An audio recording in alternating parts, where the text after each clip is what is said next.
मुझसे कर लो बस। और जब तुम्हारा प्रेम मुझसे होगा और अपने को अनुभव होगा लगभग सभी को, जब प्रेम हमारा होता है तो प्रेमी को अपने प्रेम इस पद के अलावा कोई दिखता नहीं है। उसको उसके लिए आंख बंद नहीं करना पड़ती और उसके लिए आंख फाड़ फाड़ के भी नहीं देखना पड़ता है। वो प्रेम तत्व ही ऐसा है जो उसके चित्त को उसके प्रेम इस पद में स्थित कर देता है। इसलिए जब वो आंख खोल के देखता है तो भी वही दिखता है और जब आंख बंद करके देखता है तो भी वही दिखता है। अलग से देखने के लिए आंख खोलना और बंद करना नहीं पड़ता है। आंख खुलती है तो भी उसी का दीदार होता है और आंख बंद होती है तो भी उसी का दर्शन होता है। ये स्थिति बनती है प्रेम में।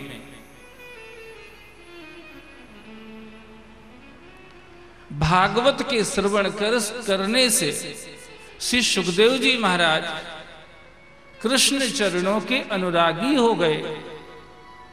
इसीलिए अब उनको कृष्ण या जिस ब्रह्म जिस तत्व का अनुभव करने के लिए एकांत में भागे थे, अब उनको उधर कहीं जाने की जरूरत नहीं है। अब तो जैसे जहां भी हम चले जाएं, हर जगह हमें श्वास लेने के लिए वायु उपलब्ध है। ऐसे ही प्रभु के प्रेमी के लिए वो जहां भी चला जाए वहां उसका परमात्मा उसको सुलभ है। महाराज अनन्य चेता सततम यो माम स्मरति नित्यशा तस्याहं सुलभः पार्थ नित्ययुक्तस्य योगिना तस्याहं सुलभः पार्थ। भगवान कह रहे हैं जिसका चित्त मुझ में स्थिर हो गया है, जिसकी अंदर की चंचलता उथल पुथल शांत हो गई है, उसके लिए मैं दुर्लभ नहीं हूं, उसके लिए मैं सुलभ हूं। तो आज श्री सुखदेव जी महाराज भागवत सुनकर के इस स्थिति में पहुंच गए हैं। आप ये सोच रहे होंगे सुखदेव जी भागवत तो अभी सुन के आए ही हैं। शंकर भगवान ने जब कथा सुनाई सती जी को लक्ष्य करके, तो सती जी तो सोई गई थी। उस समय कथा किसने सुनी थी? तोता कौन थे वहां पे? श्री सुखदेव जी महाराज थे। तो सती जी तो सो ही गई थी। कथा तो अभी सुखदेव जी ने शंकर जी के मुंह से सुनी ही है, तो वहां कुछ फर्क नहीं पड़ा ऐसा जो उनको फिर से दोबारा आके सुनना पड़ी। तो ऐसी क्या बात हो गई थी?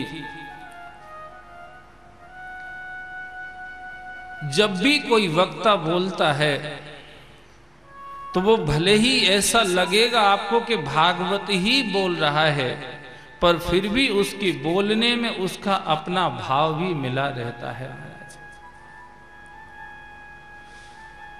आप किसी बर्तन में लेके पानी पिए तो आपको लगेगा ऐसा ही कि मैं पानी ही पी रहा हूं, पर विज्ञान ये कहता है कि उस धातु के कुछ गुण भी उस पानी में मिल जाते हैं। इसलिए विज्ञान कहता है, आयुर्वेद कहता है, शाम को तांबे के लोटे में पानी भर के रखो और सुबह उसको पियो तो विशेष गुणकारी।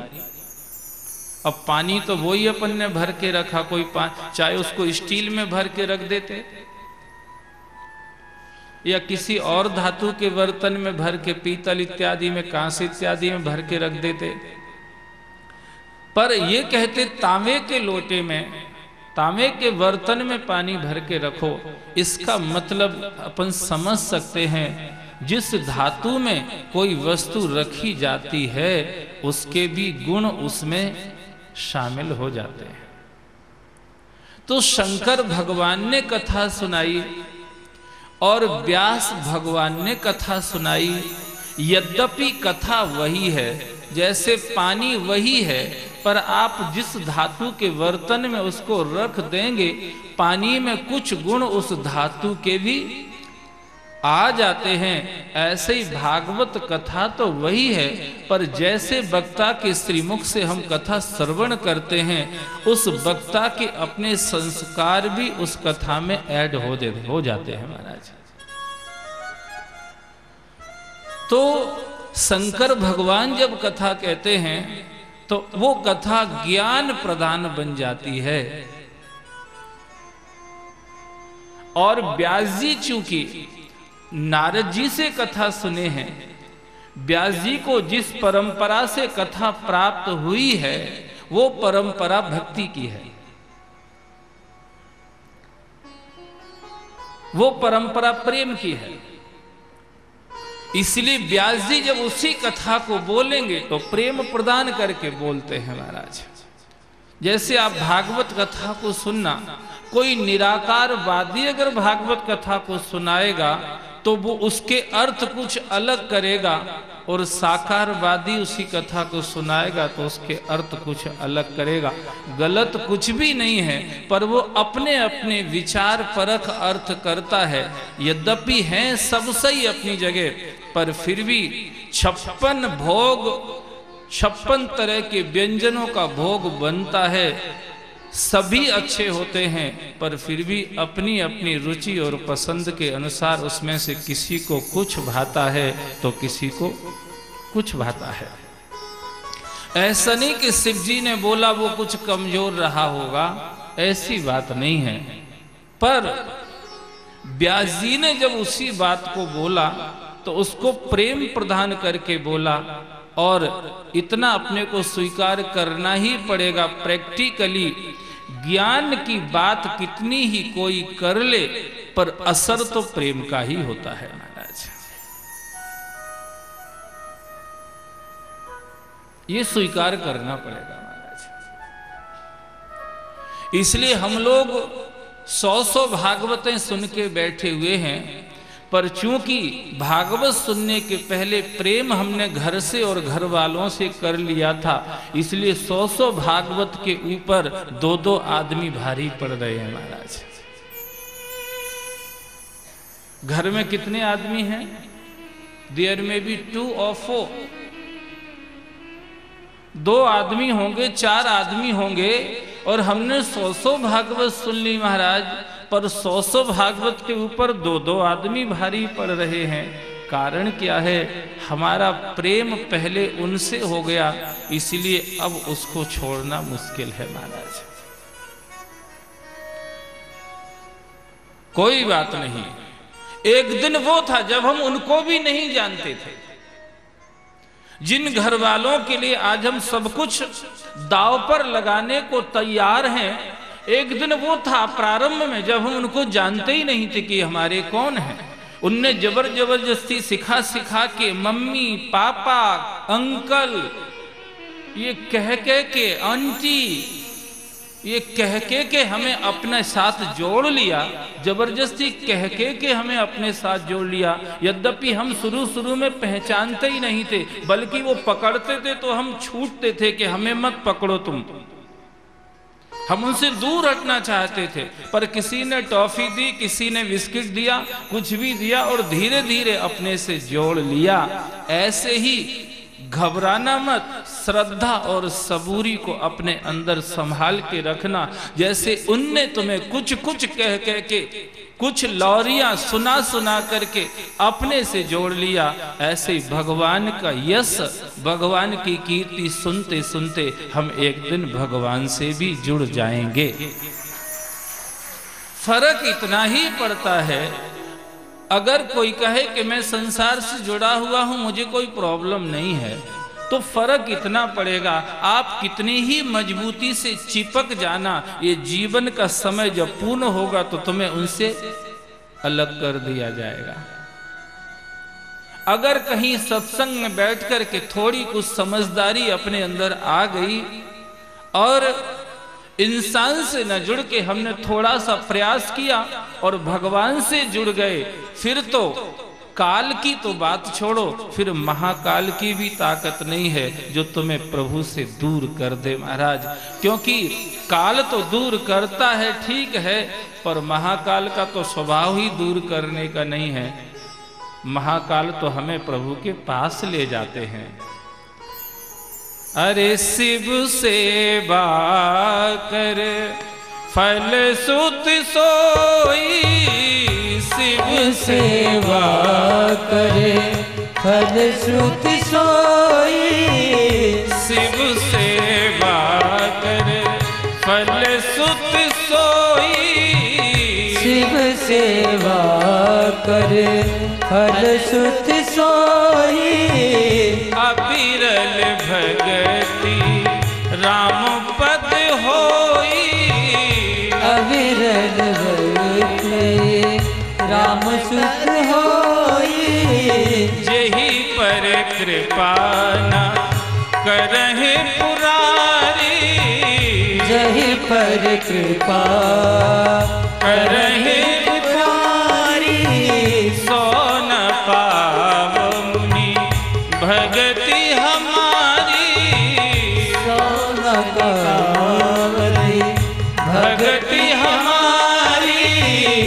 पन कर रघुपति भगति दिखाई, पन कर रघुपति भगति दिखाई। को शिव समोरा महि प्रिय भाई, को शिव समोरा महि प्रिय भाई, को शिव समोरा महि प्रिय भाई, को शिव समोरा।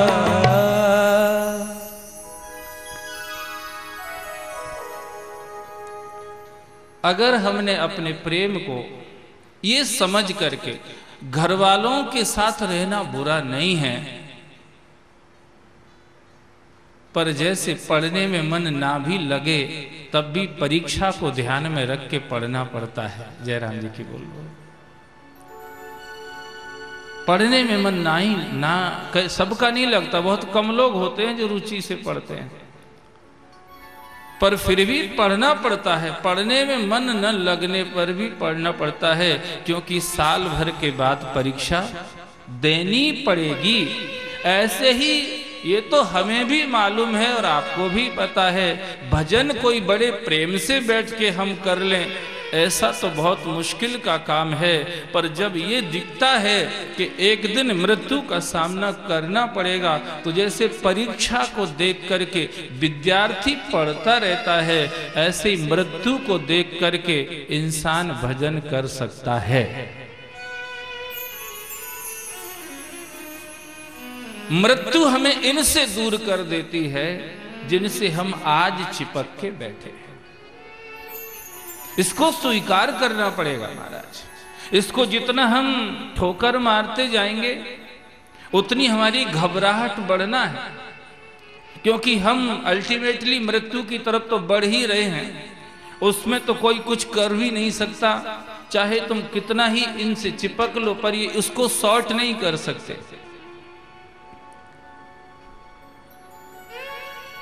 उसको खत्म नहीं कर सकते। इसीलिए ध्यान में रखो उस चीज को। संतों ने तरह तरह से समझाया। दो बातें भूलो नहीं, और जो चाहो कल्याण, नारायण एक मौत को, दूजे श्री भगवान। आज नहीं तो 7 दिन जंगल होगा बास, ऊपर ऊपर हल चले ढोर चरेंगे के घास। हाड़ जले ज्यों लाकड़ी और केश जले ज्यों घास। सब जग जलता देख के भया कबीर उदास। अरे कबीरा सोता क्या करे और जागो जपो मुरार। एक दिना है सोना लंबे पांव पसार। अरे रहना नहीं देश वीराना है। रहना नहीं देश वीराना है। रहना नहीं देश वीराना है।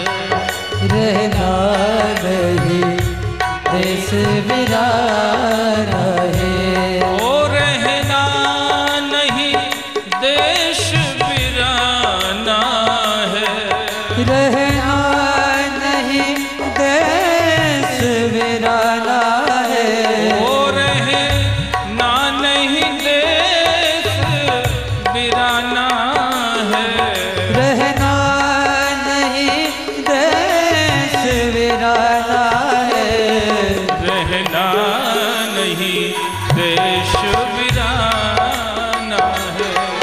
रहना नहीं देश वीराना है। जय श्री महाकाल।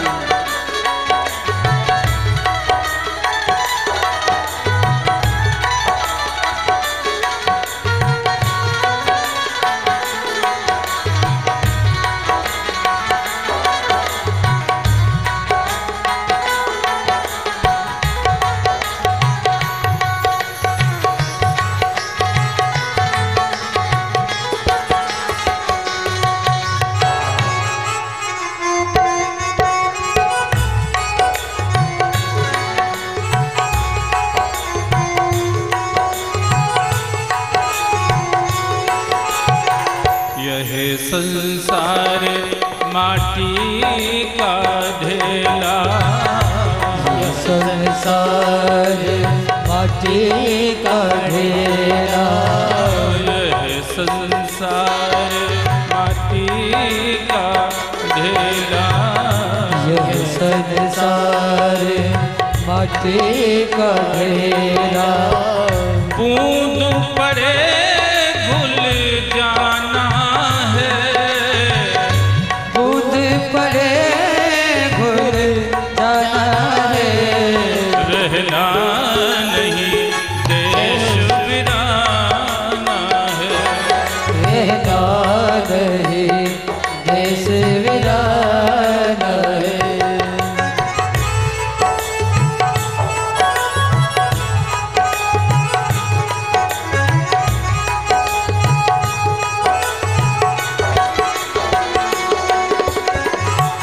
जय श्री राधे।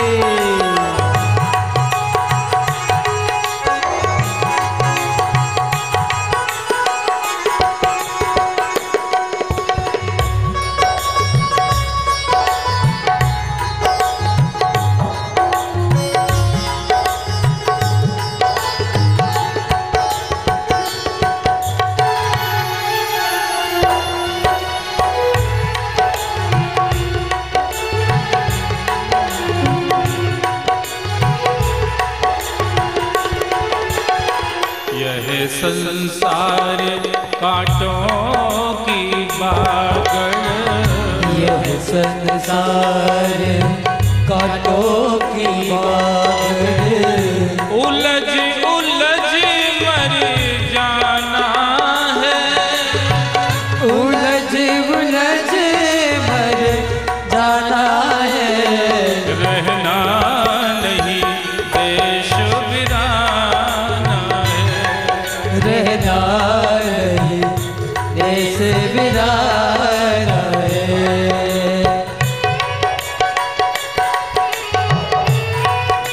जय श्री महाकाल।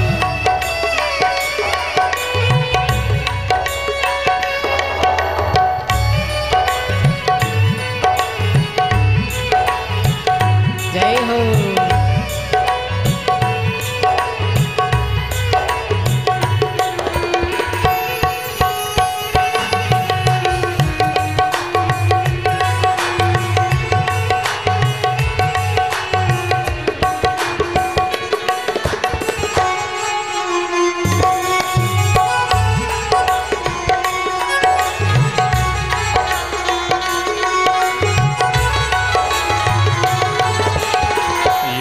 संसार कांटों की, यह संसार झाड़ और झांखर, यह संसार झाड़ और झांखर, आग लगे जल जाना है, आग लगे जल जाना है,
कबीर सुनो भई साधो, कहत कबीर सुनो भई साधो, हरि का धाम ठिकाना है, हरि का धाम ठिकाना है, रहना नहीं देश बिराना है, हो रहना देश बिराना है, रहना नहीं देश बिराना है, रहना देश बिराना है। सच्चिदानंद भगवान की जय। इनसे जुड़े रहना स्थायी नहीं हो सकता, इसलिए एक ऐसा रिश्ता भी बन सकता है जो कभी टूटता नहीं है, और वो रिश्ता भगवान के साथ हो सकता है। बस युग युग का है राम, सहेला राम भक्त नहीं रहे अकेला।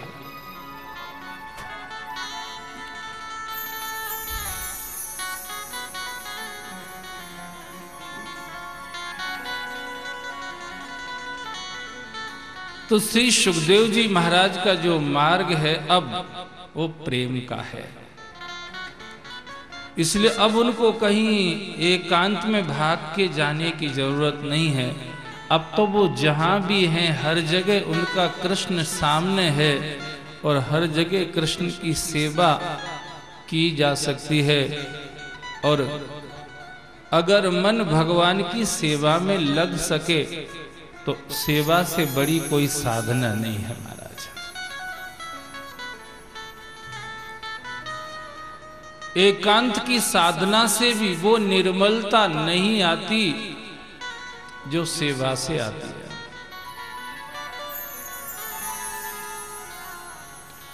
बहुत सारे लोग साधना तो करते पर सेवा करने में कचवाते हैं महाराज। इसलिए काफी लंबा समय होने के बाद भी जीवन में जो भक्ति का रस पैदा होना चाहिए वो नहीं हो रहा है। मैं आपको साधना करने के लिए बिल्कुल मनाही कर रहा हूं, ऐसी बात नहीं है, पर साधना के साथ साथ सेवा को भी जोड़ दीजिए तो सोने में सुहागा हो जाएगा। साधना के साथ साथ क्या जोड़ दीजिए? सेवा, तो सोने में सुहागा हो जाएगा। और मन कमजोर पड़ता हो ये सब करने में तो साथ में सत्संग से और जुड़े रहिए। अगर सत्संग से जुड़े रहोगे तो साधना में भी मन लगता रहेगा और सेवा में भी मन। सत्संग से हमें वो एनर्जी प्राप्त होती है जो हमें साधना करने में भी सहयोग करती है और सेवा करने में भी सहयोग करती है।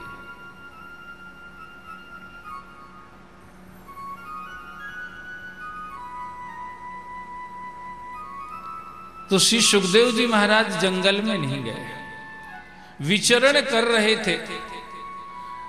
द्वार द्वार पर जाकर के हर घर को धन्य कर रहे थे श्री सुखदेव जी महाराज। आसक्ति नहीं है, भक्ति के कारण से। इसलिए लिखा कि किसी भी दरवाजे पर वो उतनी देर से ज्यादा रुकते ही नहीं है जितनी देर में देसी गाय का दूध निकाला जाता है। जर्सी तो 15-15, 20-20 लीटर भी देती है, उसकी बात अपन नहीं कर रहे। वो दूध है ही नहीं, खाली दिखने का ही सफेद सफेद है वो। तो देसी गाय का दूध निकालने में जितना समय लगता है, किसी भी दरवाजे पर श्री सुखदेव जी महाराज उतनी देर रुकते हैं बस। फिर जाते क्यों हैं? इसका मतलब आसक्ति तो नहीं है। आसक्ति होती तो कहीं कहते कि आज तुम्हारे यहीं विश्राम करूंगा, एक पलंग हमारे लिए लगा दीजिए, 2-4 दिन तुम्हारे घर पे ही मैं बाबा जी बना पड़ा रहूंगा, हमारे लिए व्यवस्था कर दीजिए। पर नहीं, किसी के घर पे रुकते ही नहीं है। फिर जाते क्यों हैं? आसक्ति के कारण नहीं, भक्ति के कारण जाते हैं। संत जहां जहां जाते हैं वहां संतों के शरीर से निकलने वाले ज्ञान, भक्ति और वैराग्य के वाइब्रेशंस वहां छोड़ के जाते हैं। इसलिए हमारा धर्म कहता है संतों को मेहमान बनाना चाहिए।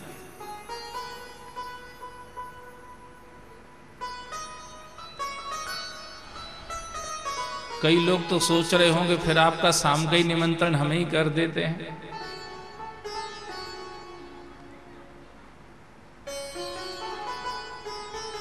पर करो ना करो वो अलग चीज है, पर मेहमान बनाना तो चाहिए।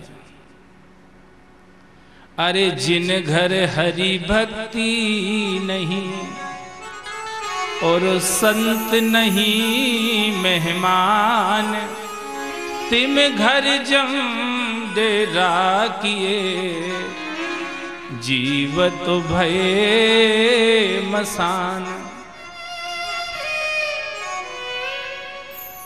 यों बेईजी कितने पड़े रहते हो घर में, कोई महत्व नहीं रखता। संत हमारे घर में कभी उनकी पहुनाई होती है कि नहीं होती महाराज? संतों को हम कभी मेहमान अपने घर में बना के लाते हैं कि नहीं लाते?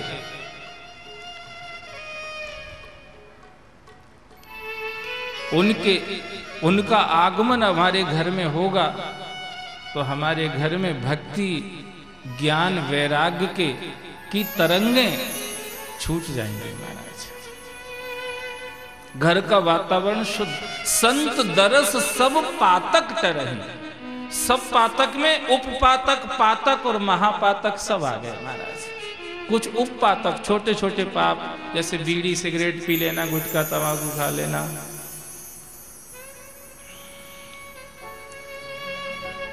बिना मतलब के यूं ही किसी को गुस्सा कर देना, ये छोटे छोटे पाप है महाराज। उपपातक कहते हैं इनको। किसी को बिना मतलब के परेशान करना, बेइज्जत करना, धोखाधड़ी, छल कपट करना, ये पातक है। और गाय ब्राह्मण की हत्या करना, बालक और स्त्री की हत्या करना, किसी के खेत और खलियान में आग लगाना,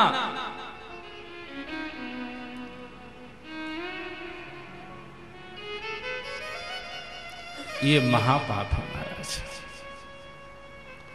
और भ्रूण हत्या करना ये और ऊपर का पाप है, महापाप से भी और ऊपर का महाराज।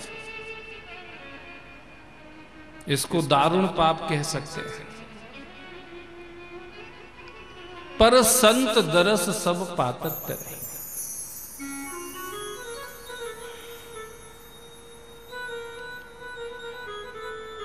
तो श्री सुखदेव जी महाराज दरवाजे दरवाजे पर जाते हैं तो उनकी कोई आसक्ति नहीं, कुछ मांगने नहीं जाते, गृहस्थों को धन्य करने के लिए ये जाते हैं महाराज। ऐसे घूम रहे थे, उसी समय एक घटना घटित हुई, महाभारत का युद्ध हुआ। यत्र योगेश्वरः कृष्णो यत्र पार्थो धनुर्धरः तत्र श्रीर विजयो भूतुर्ध्रुवा नीतिर्मतिर्मम। ये तो पहले से डिसाइड था ही, जिधर कृष्ण खड़े हैं जीत उधर की होना ही है, क्योंकि श्री राधा वल्लभो विजय थे। वो ऐसा नहीं है कि जीत जाएंगे, वो जीते ही रहते हैं। भगवान के डिक्शनरी में हार शब्द नहीं है महाराज। भगवान हारते नहीं हैं, भगवान जीतते ही हैं। तो भगवान खड़े थे पांडवों के पक्ष में, तो ये तो डिक्लेयर ही था कि जीत पांडवों की होना है। हुई भी सही। और भगवान ने युधिष्ठिर जी को हस्तिनापुर की राजगद्दी पर बिठा दिया। सोचा कि अब मुझे द्वारिका चलना चाहिए। जैसे ही भगवान वहां से चलने लगे तो अभिमन्यु की पत्नी उत्तरा रोती हुई भगवान के सामने आई। भगवान ने देखा तो कहा, बेटा तुम क्यों रो रहे? अब तो सब कुछ मैंने व्यवस्थित कर दिया, तुम्हारे सब अनुकूल कर दिया है, अब क्यों रोते हो? तो उत्तरा ने कहा कि प्रभु मेरे गर्भ में आग लगी हुई है, जलन हो रही है। भगवान तत्काल समझ गए, जिस अश्वत्थामा ने द्रौपदी के सोते हुए 5 पुत्रों की हत्या की, उसी दुष्ट ने पांडवों को निर्मूल करने के लिए उत्तरा के गर्भ पर ब्रह्मास्त्र का प्रहार किया है। पर